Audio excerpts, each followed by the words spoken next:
दिनै जारिमिना जोंनो नुजाहोयो दासिम जोङो बिसोरनि सोलो आरो बोलोजों फेजेनजागासिनो दङ नङाने? बे रायजो खुंबोखानाय फोलेरा माब्ला खौसे जागोन आरो माब्ला गावनि खुंथायखौ मोनफिननो हागोन? सिमां दंबावो ने? खुलुमबाय लोगोफोर। मैया 12 तारिख 3 मास 2024 इंनि भिडिअआव आङो कछारी सोदोबनि मुंखौ बोरै फैया बेखौ लानानै भिडिअ खालामखांबाय।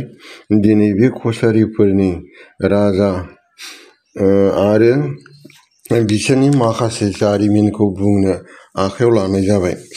गोदोनि राजाफोरनि जेबो लिरजानाय फोरमान गैया होननानै जों बयबो मिथिखागौ। आगुनि भिडिअआव आं बुंबोखाबायबो। जुदिअबा माखासे सामलायगिरिफोरनि बिसयैहाय जों मिथिनो मोननो हायो। नाथाय बेफोरो बेसेबां सैथो बेबो सन्देह दं होननानै बुङो।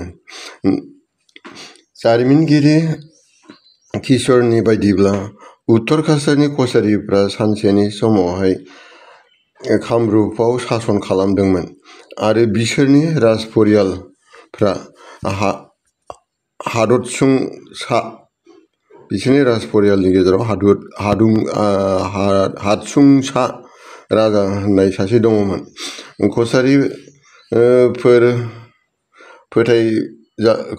कछारीफोरनि फोथायजाथाव जारिमिनखौ आहमफोरनि जारिमिननिफ्रायल' मोननो हायो।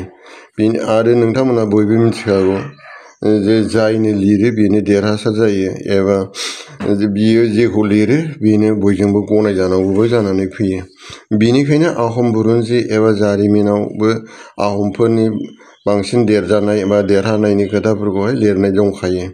अब्लाबो आहम बुरन्जियाव जि लिरजानाय दङ बेखौनो जोङो गनायनानै लानांगौ जानानै फैबाय। दा बिनिनो माखासेखौबो आङो बे भिडिअआवहाय लाबोनाय जाहैबाय। 1300 मुगायावहाय ब्रह्मपुत्रनि खोलाहा दिखौनिफ्राय खलंसिम आरो धोनसिरि हायेननिफ्राय सा काछारनि हायेनसिम बे गासै एलेकायाव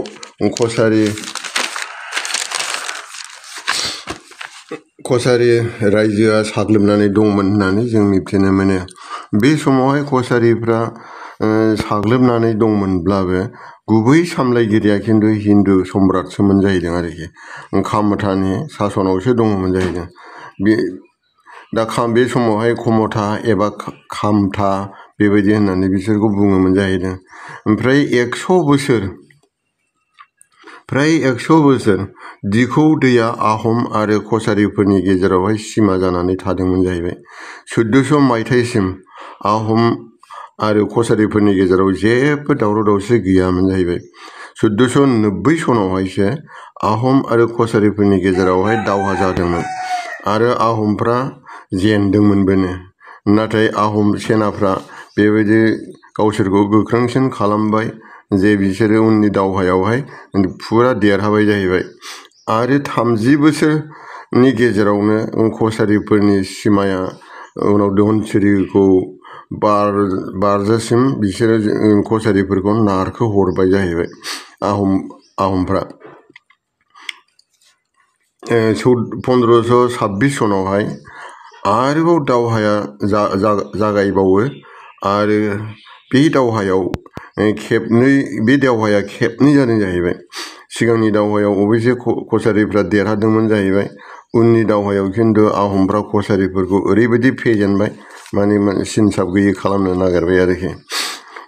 1531 मायथाइयावहाय आरोबाव दानि गलाघाटआवहाय आरोबाव दावहा जाबावदों जाहैबाय आरो बहायबो कछारीफ्रा जेननो गोनां जादों जाहैबाय।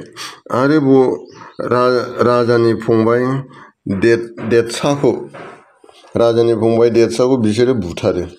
आहमफ्रा धोनसिरिखौ आवग्रियो आरो कछारीफोरनि राजथावनि डिमापुरखौबो आवग्रिनो थाङो आरो कछारी राजाया खारखोमालांनो गोनां जानानै फैयो। आरो बे जेला कछारी राजाया खारखोमायो अब्ला देरसुं मुंनि सासे राजा फोलेरनिनो मानसि जोहोलावमोन, बिथाङा आहमफोरजों दावहा नांदों जाहैबाय। नाथायहाय दावहा नांनो नाजाब्लाबो नाथायहाय बेबो खारनो गोनां जानानै फैबाय आरोखि। बेयो खारखोमानांबाय। आहमफ्रा डिमापुरखौबो दखल खालामबाय आरो देरसनखौ बिसोरो नागिरै नागिरै बुथारबाय आरोखि।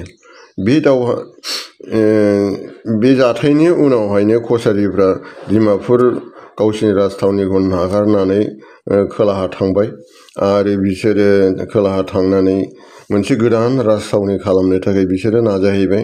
बेनो जाहैबाय दिनै जों माइबंखौ होननानै बुङो। माइबंआ बर'नि गोदानै कसारिफोरनि गोदानै राजथावनि जाहैयो। दिनै बे जारिमिना जोंनो बेखौनो नुजाथि होयो दासिम जों बिसोरनि बोलोजों बा सोलोजों फेजेन जागासिनो दङ नङा ने? बे रायजो खुंबोखानाय फोलेरा माब्ला खौसे जागोन आरो माब्ला गावनि खुंथायखौ मोनफिनगोन बे जोङो सिमां दंबावोना गैया बेखौ नोंथांमोनासो मिथिसिगोन आरोखि। माखासे थालांनाय भिडिअखौ गाबोन उनावहाय आरोबाव आं खालामबावगोन। माने कसारि राजानि माबाया बेवहायनो जोबाखै, बेनिखायनो आरोबाव उनाव खालामबावनाय। भिडिअखौ जोबजासिम नायनायनि थाखाय आं नोंथांमोनखौ धन्यबाद होयो। अननानै लाइक, शेयार आरो साबस्क्राइब खालामनो थाखाय दाबाव। आं उननि चेनेलखौ बानायलांनो हाबावनाय बायदि। Thank you.